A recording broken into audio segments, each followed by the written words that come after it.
Good. In fact, I'm not going to do a good morning, good afternoon, good evening. I've listened to myself back and it's awful. I'm going to try a bit of a Matthew McConaughey, I think, this time and give us a all right, all right, all right. Welcome to episode number 5. We are back again on YouTube and Spotify. Wherever you're listening, please give us a like and subscribe to be kept up to date with whatever we're doing. I am once again joined by Mr. Sharafat Shah and Mr. Yasser Sufi. And I'm gonna have to give everybody a little bit of a warning, whoever's watching the video, because I'm not being funny, Shaz, but that light coming off your head is quite bright today, mate. So we might need.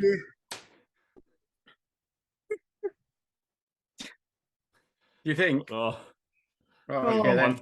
Shaz, I must say this to you guys and our viewers. I've had my hair cut today, and I think, well, I think it's looking even worse today. And I'm always sat in the same place as well. And just today, it just looks like my head's shinier. So I'm sorry, I'm gonna have to wear this then, boys. Shaz, have you got some omelette oil on it? No, omelette oil makes your hair grow. It seems to be falling out. And we're back with a golf stuff. If I'm having to wear a baseball cap, you guys are gonna have to as well. So I think you should go and find some, boys. I think I've got one actually. I've got one. It's almost like we prepared this. Like it were planned. Do you know what? Do you know what's just annoyed me though? Is that I've put a cap on before I've started this with you guys, and then thought I can't wear this cap because it disappears into the blurry background sometimes. So I've gone and wet my hair, so I didn't look like I just got out of bed, and now I've just put up my cap on wet hair. So I'm now not happy, but just because you've had your haircut today, Shaz.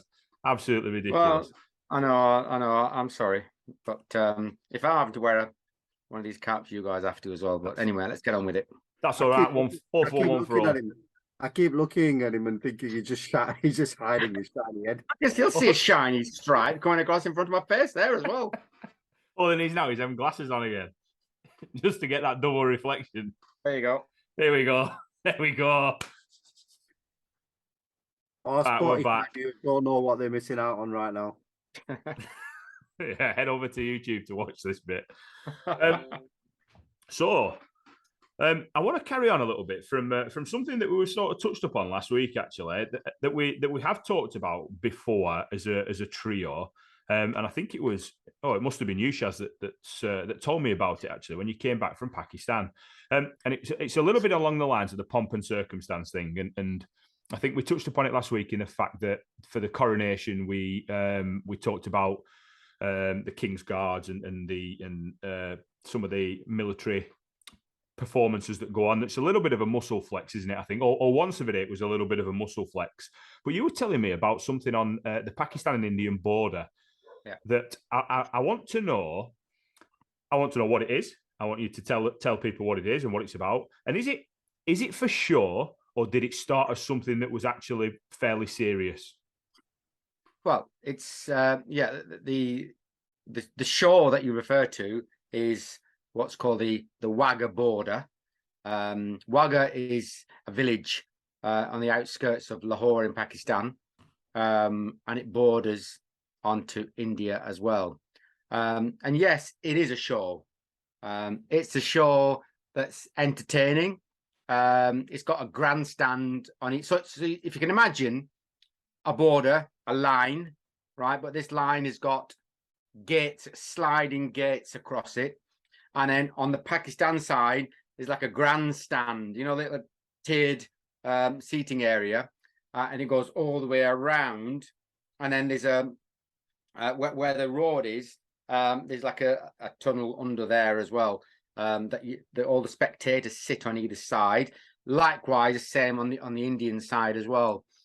And it's entertaining. There's music, there's drums, there's cheering, there's dancing. There's like popcorn and drinks and everything that people go around and selling them. And then there's it's pretty well choreographed as well, actually, on both sides. And it's like a muscle flexing exercise, really, because these are India and Pakistan. They're two very proud countries, and politically, You know, they're not supposed to get on, but and they play on that as well. So on the Pakistan side, people that work there, that parade up and down the road, they're probably, Phil, they're taller than you. They're probably knocking on 7 foot tall, some of these people. And then they have the kulla, they call it, on the head, and then there's something else that portrays out of that as well, which makes them best part of 9 feet tall, these people. And they parade up and down, stamp their feet on the ground with drums playing in the background and people cheering and flags waving. And it's pretty entertaining, and it's pretty smart, actually. And the same happens on the Indian side. But what happens is, on the Pakistan side, they play the music so loud that you can't hear what's happening on the Indian side, and vice versa, probably as well. So it's entertaining. They run up and down. They sort of hold their hands up in the air like they're strong, and they're mad at the people on the other side. They go up to the gate and they go, hey! They give it all that, and so do the Indian side as well. And then at the end of all this entertainment, they sort of angrily slam the gate shut. They're sort of sliding gates, and the Indian side slams it shut, and the Pakistani side slams it shut. That in essence is it. But it probably lasts for about a good hour and a half, all this, and it happens every single day, depending on what time of the year it is. It happens at the same time as well, and it's all free. Well, it's free on the Pakistan side. I don't know what it's like on the Indian side. I'm assuming it's free there as well. Parking's free, security's there free. There's an awful lot of security there as well. And it's pretty well organized, really well organized. Last time I went there, I was really, really impressed. And the place just looks fantastic. It's the only time, a few times, where you see the Indian and the Pakistani flag together. So as you're walking along, after you park your car, you're walking along to where this show is happening. You see big, tall Pakistan flag, and then about 30 yards away from it, on the Indian side, you see the Indian flag as well. It's quite what's the word? It's quite a strong message that it sends to people. For me, I think the message I get is, with all this hatred going on between India and Pakistan, look at this. You know, we're doing this. It's all a laugh and a joke, and it is. And they actually shake hands with each other as well from across the border before they close the gates as well. So it adds a little bit of lightheartedness to something that's probably a lot more serious. Personally, I think it's the historical disliking of each country is pretty outdated now, really. I've got a lot of Indian friends, and even there's a lot of cheering going on. There's no sign of any hatred or anything like that. So yes, it's all a big show, mate, and it happens. Or that is not actually the proper border. That is actually where the show happens. The actual border crossing, you know, where the goods go backwards and forwards, is actually probably a mile or so, I think, further down the road, and that's where all the commercial stuff happens. But this is just all purely for entertainment. Just a quick question from me, actually, Shaz, and it's not for you, it's actually for Phil. What does he know and understand about the Indian-Pakistan kind of rivalry, the animosity between the two countries? Do you know anything about it? Do you have any knowledge about it? Not much, really. There's a little story, though, attached to this. I was once at an old people's home in Barrowford with what they call the pupil leaders of change. It's a bit like, it's an equivalent probably to a school council, if you will, from Barrowford School. And this is a good few years ago. And they used to go every Tuesday to the old people's home, and they would just share stories, play games, do jobs, and just have that interaction between, obviously, two completely different generations. And it must have been, I want to say VE Day, but I'm not 100% sure what it was. I can't remember if it was VE Day, but it was something about one of the world wars. And one of the residents of the home said, I want to do a little talk to some of the kids, if that's okay. So we said, yeah, brilliant, fantastic, superb, carry on. And anyway, when we got there, we'd set up this all these tables with things on and pictures and little bits and bats from the war. And he gave this speech, and then at the end, he must have said he must have asked for questions. I can't. It was a really long time ago, but the next bit is really vivid. And so he must have asked something about conflict. And this little boy suddenly put his hand up, who was South Asian or of South Asian descent, and started talking. And he'd not said a lot either. I hadn't, the little boy. At any stage, he was quite a quiet, shy boy. And suddenly he put his hand up and started talking about the conflict between India and Pakistan, and just spoke completely freely about it. And it was one of those moments where everybody was just stopped completely what they were doing and just listened to him and his point of view on things. And he'd have been about 7 or 8 and spoke fantastically about it and about the conflict happening between the countries. And it was just one of those moments where I thought, wow, that is like, what a lad this is. So yeah, I don't particularly know much about it. You guys will obviously now educate me and everybody else who's listening. I know you will. To be fair, I'm not that knowledgeable on the subject either. However, one thing I will know is growing up, not many white British people knew the difference between who's Pakistani and who's Indian. And we're all the P word, which we discussed last week. And there's no difference between the two. And sometimes just that education piece about the difference of where people come from, and where, myself and Shaz will say this, we are British, but where our parents and our grandparents come from, that bit, sometimes there's no difference between the two. I don't see a difference. Shaz, obviously, I know doesn't see a difference at all. But I do believe that in the countries themselves, if you're living there currently, there's still a bit of animosity there between each other, and the national media and the politics of both countries plays into that a little bit as well. But we've got friends on both sides. I do have some friends who'll take the piss out of me sometimes, because I'm Indian. Yeah. There's one who, when he'll ring me, he'll say, "All right, Dar Chaval," and that's a way of taking the piss out of the fact that I'm Indian. Go on. Hang on, you can't leave it there. Dar Chaval is like a rice and curry dish. We had it on each day. We got it. Oh, actually okay. not. It's similar. It's similar to the British being called roast beef by the French. Right, okay. Similar thing.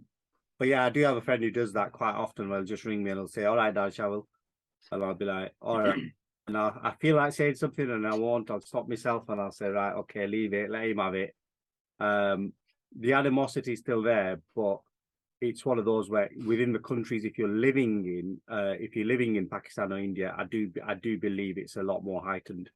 And Shaz, obviously, you travel to Pakistan a lot, don't you? So I don't think it's as heightened as it used to be with social media and things like that, with all these really famous artists moving around all over the place. There's a lot of common elements now that are bringing people together. I think the politician would have you believe that you should hate each other, but I think generally the public don't. And I'll give you an example as well. Many years ago, the Indian cricket team toured Pakistan, and they played in Lahore, and there was a lot of and because Lahore's on the border, a lot of Indian supporters sort of came over the border to watch the national team play in Lahore. And I remember a lot of people telling me this, and it was in the papers as well, that all the restaurants and all the eating establishments in Lahore actually said, right, it's a blanket rule, all Indian visitors can eat for free for as long as they're here. That doesn't sound like people hating each other. That sounds like people who want to be friends. That sounds like people who want to be hospitable to their neighbours and brothers, because at the end of the day, look, the Indians are our brothers and sisters. They are They look like us. We all look the same, right? We generally talk the same. Our culture is generally the same. You know, we eat the same stuff. You know, in essence, Your rotis are just thicker, though, aren't they?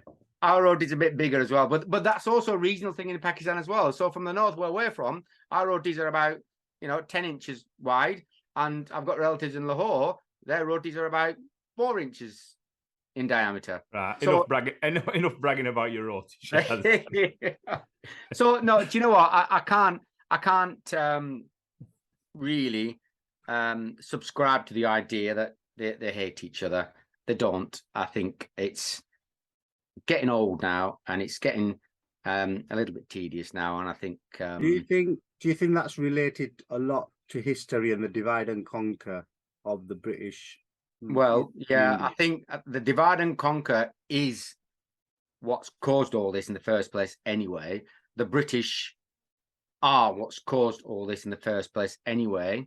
And I was reading something not that long ago where the divide and conquer rule, I think they tried to make that even worse than it was, because Lahore was in the Punjab's, it was a jewel in Punjab's crown, the Indian Punjab, and it was planned that Lahore would be on the Indian side when the partition happened, but at the last minute it was changed and it was put on the Pakistani side, and that didn't go down very well either.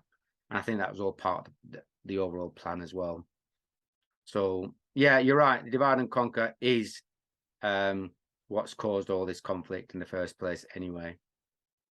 Okay. Is there any truth in the fact? So we all share a mutual friend, Mr. Attari-Wagah at Contaires. Shout out to us, because I know he'll be listening as well. Who once said, who again, just like you have, Shaz, tried to get me to Pakistan. I'm desperate to get going, so I'm more than happy at any point to dive over with you. Who once said to me, "Have you ever been to India?" And I said, "No." Why? And he said, because if you've been to India and it's in your passport, they might not let you in Pakistan. Is there any truth to that, or is that just a little bit of a? I don't think there's any truth in that. But however, I tell you what else happened to myself once. I tried to go to an exhibition in Mumbai. This was about 7 or 8, maybe 10 years ago. Now, because of my passport, it says I was born in Pakistan. It was said that they would have to hold my passport. And it might be different now, but at the time, they'd have to hold my passport for a minimum of 12 weeks to do all the necessary checks. And because I travel around for work fairly regularly, I couldn't have my passport being away for 3 to 4 months. So that was that. So the fact that I was born in Pakistan had an impact on my visa application. So I decided not to apply for a visa. Having said that, I do know of people who have relatives in India and Pakistan who have actually been to both. That's a bit crazy, though, isn't it? Any other country in the world, if you were born in a specific country, you wouldn't have a problem getting into that country. I can't think of anywhere else where that would be an issue. Possibly, but that's North and South Korea. Possibly. Well, listen, that's a whole different ball game, isn't it? Yeah. Once you go in, you can't come out one of them, can you? Yeah, well, yeah, there is that. Never mind visiting any of that. You'd be shot if it was to come out of one of them. So there is that. Historically, obviously, and we're proud Brits, but we have had a lot of our part to play in other parts of the world as well, in terms of what's going on currently across the Middle East, especially whether that's in Israel or whether that's in Iraq. We've got to just be honest with the fact that there's a large part of what we've done in those in that part of the country, in that part of the world, and India, Pakistan, I think is a great example of that as well. Yeah, it is, and also the fact that a lot of politicians, governments think that the public are very naive. These are our personal opinions, by the way. going back to what happened with Iraq and the so-called weapons of mass destruction, that was when my personal opinion on politicians and how truthful they are changed in a big way. You know, your politicians are there to make decisions for you, and they've got the advisors who's supposed to know about some of the decisions that they're making, and they can advise the politicians to make the right decision. This weapons of mass destruction thing, we were led to believe that, you know, Saddam Hussein's got all these, and he's a danger to the world with them. Yes, we've got this, we've got evidence of this, we've got this, we've got that. Right, we're going in. Okay, they went in. Where the heck are the weapons of mass destruction? Right, years later, Tony Blair comes on with these bloody crocodile tears, crying, oh, we made a mistake, I'm really sorry. Well, you try saying you're sorry to all those people that you had killed, mate. You try saying sorry to all those widows. You try saying sorry to all those orphans that are around, that you, right, and your American bum chum has created, pal, right? So, you know, you can't just turn around and say sorry that this has happened. You've got the advisors. You've got all the know-how to make the right decisions. All right, bring that to the present day, right? What's happening in Ukraine, right? Weapons of mass destruction. Well, Putin's got some. Why don't you go over there, mate, and do something with Putin? Why? He's got some. Because they haven't got the balls to do it. That's why, right? It's frightening. Really is frightening of the double standards, right, of the world these days as well. And the reason why Ukraine is being protected, it's got an untold amount of resources and an untold amount of natural resources. Okay?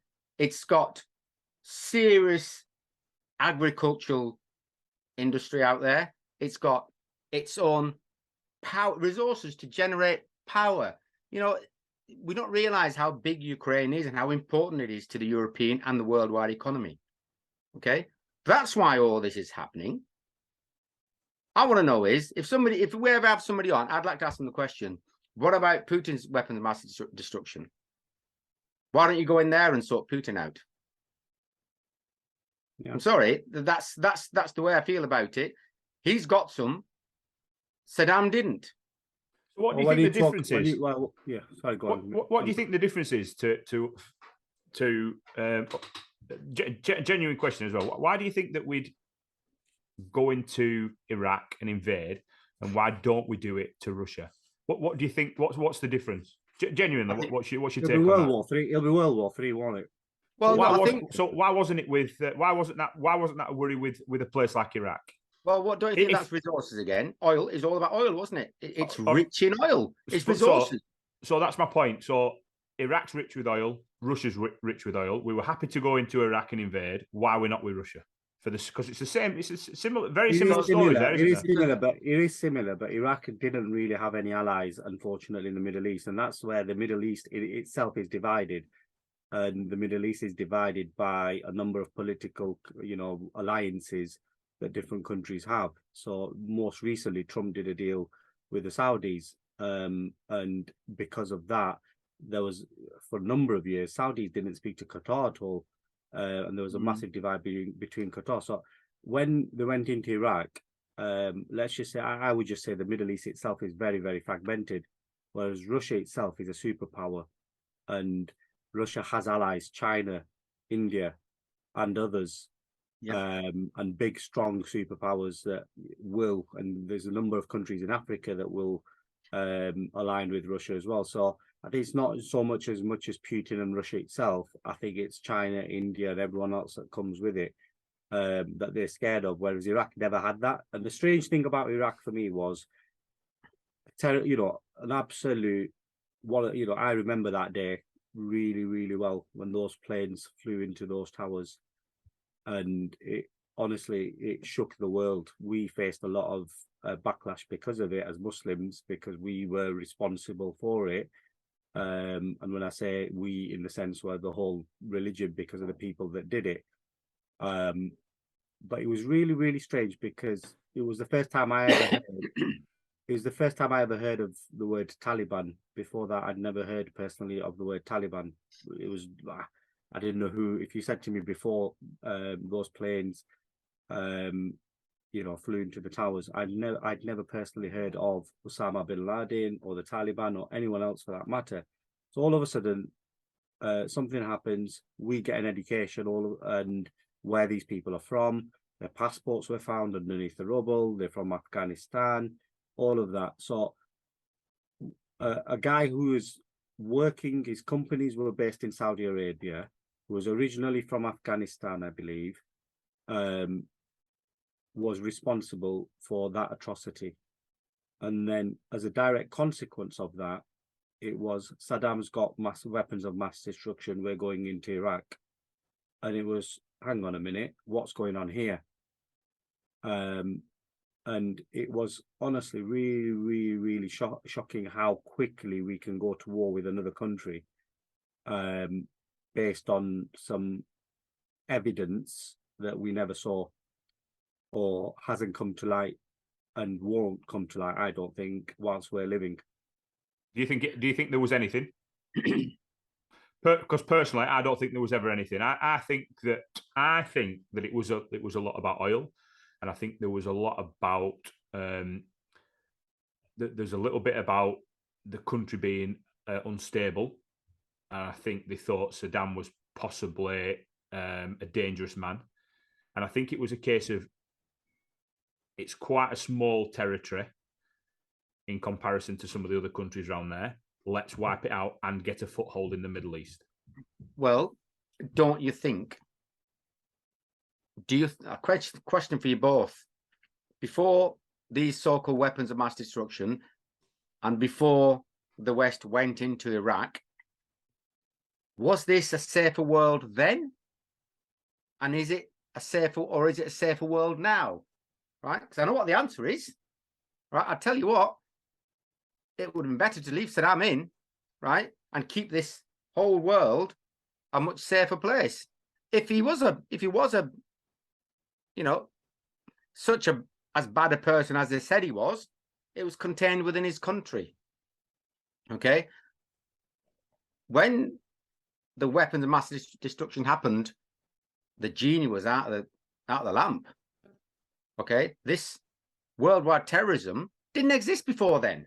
Not to this scale, at least, anyway. And just going back to the Taliban, everybody thinks of the word Taliban as a bad word.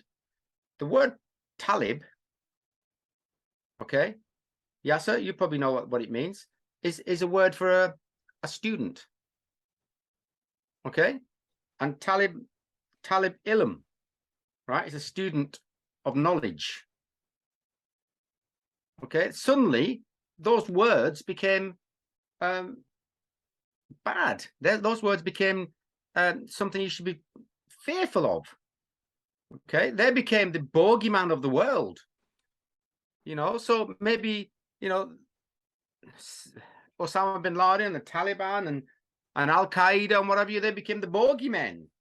When a little child's young, you try to frighten them by saying things like that, or the bogeyman, or tell them about the bogeyman and tell them about this and whatever, so they don't do what you don't want them to do. Maybe it's a bit of that going on as well. My memories, obviously, and you get into that age, Shaz, of where we start forgetting things. But Al Qaeda, you just, that was the one where I thought, again, we actually learned of Al Qaeda first, then the Taliban, and it was almost a case of a word or an organization that was meant to put fear in us. And I don't want to compare the two, but and they're very, very different. Don't get me wrong. But it's almost like COVID, when COVID was meant to strike fear in us. Al Qaeda was used at the time to strike fear in us that we have to be, really, really scared of Al Qaeda, who are about to attack at any point. Don't get me wrong. There were a lot of atrocities committed by people who attributed themselves to that organization. And a lot of that, there was a lot of, threats to this country. But Shaz, to answer your question, you're 100% right, mate. when was it a safer world? And as soon as they went into Iraq, it not only destabilized Iraq, it destabilized Syria, and the surrounding countries around there as well. And even in Afghanistan, look at Afghanistan now. So we don't have a great track record ourselves of going into countries.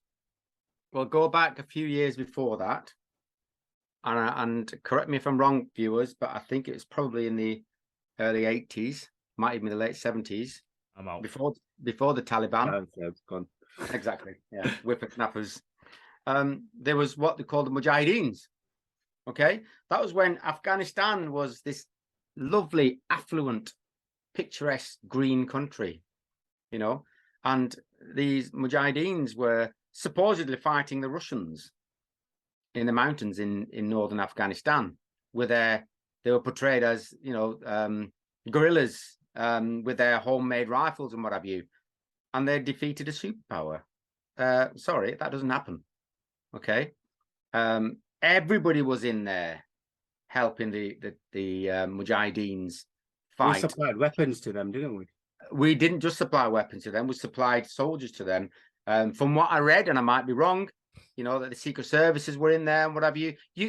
People with homemade rifles don't defeat a superpower. Doesn't happen. Okay, so the West created what we call now, in my opinion, what we now call the Taliban. They came out of that Mujahideen era, and they are now the very people the West are fighting. Come on, what's going on here? Doesn't make sense. I don't think I could answer your question, Shaz, actually, if I want to think about it, because I was only probably about 14 at the time, so I wasn't particularly politically aware of much by then. I think what would you have been, Yas? 20? Tested me now. 20, 18, 20, 18, 19? 19, yeah. 19. So you'll have been possibly more politically aware than I was, but I don't think it just destabilized countries in the Middle East. I think it destabilized countries, the countries from where the fighters are coming from, the US and the UK, and it's left a lasting legacy as that. As in the hatred between groups of people within them countries, and these homegrown terrorists that we keep talking about in the news and that we keep seeing. And again, they are atrocities, regardless of where they're from in the world and where we are.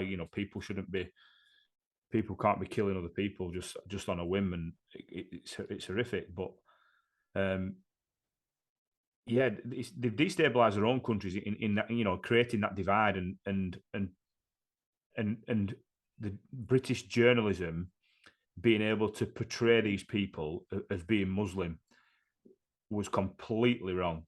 Whether they were or they weren't, that was the focus. It was always about Islam. It wasn't about these guys being crackpots, because that's exactly what they were. Flying a plane into one of the Twin Towers. You've got to be unhinged.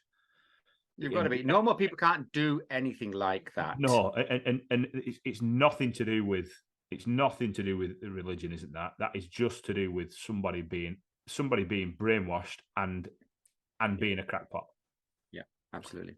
And I think that's probably the lasting legacy of that, is that they've carried on unrest between cultures in their own countries, and that'll probably be the biggest legacy of that, which is sad, really. Yeah. Well, what Shaz said is, all the orphan widows and the families left without mums, dads, the millions killed in Iraq and in other countries where we've bombed or had in Afghanistan.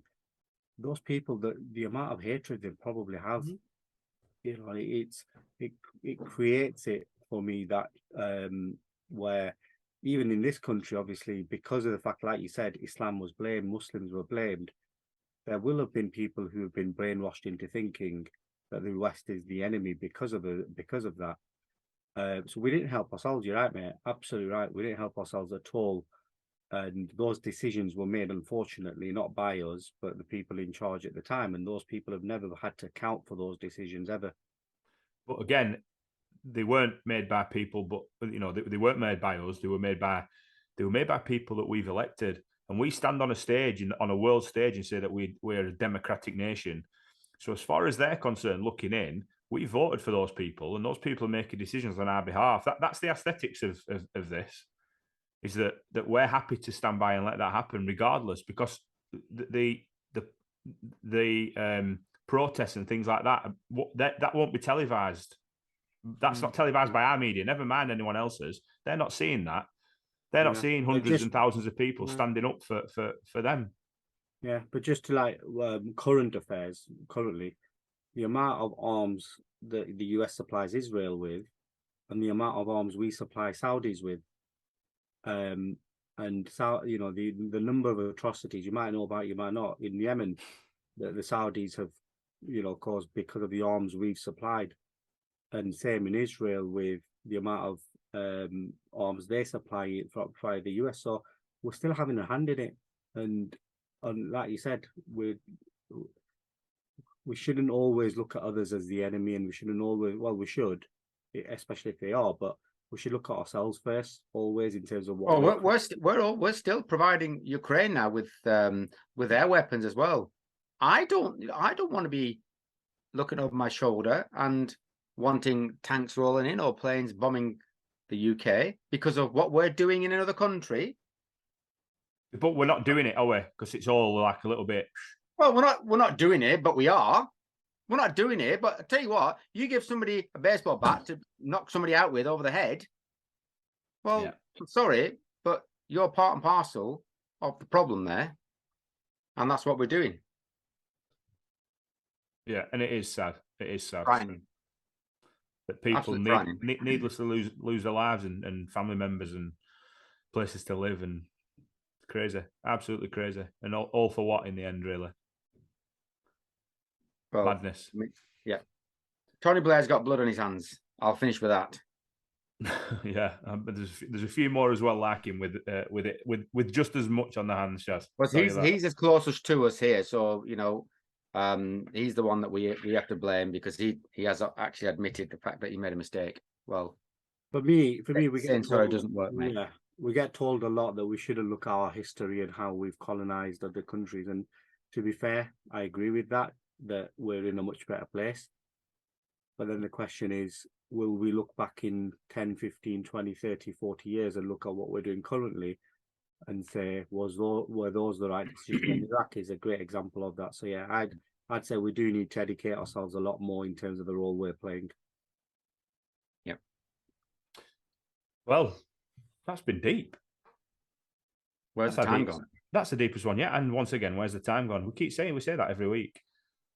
But that is what you get when a British white man, a British Pakistani, and a British Indian walk into a chai shop. And I'll not say it, but it's been an absolute pleasure again, gentlemen. Thanks for your time. No problem. And again, to anybody listening / watching, whether you're on Spotify or YouTube, please like and subscribe. Any questions that you've got, any opinion that you've got, please share it with us. We are that podcast where we don't want to just hear from like-minded people. We want to hear the opposite side of the tale as well, and be educated and educate each other and help each other out. Gentlemen, thank you so much for joining me once again. It's been a pleasure. Oof. Hey! Oh, let it out. And we'll see you next week.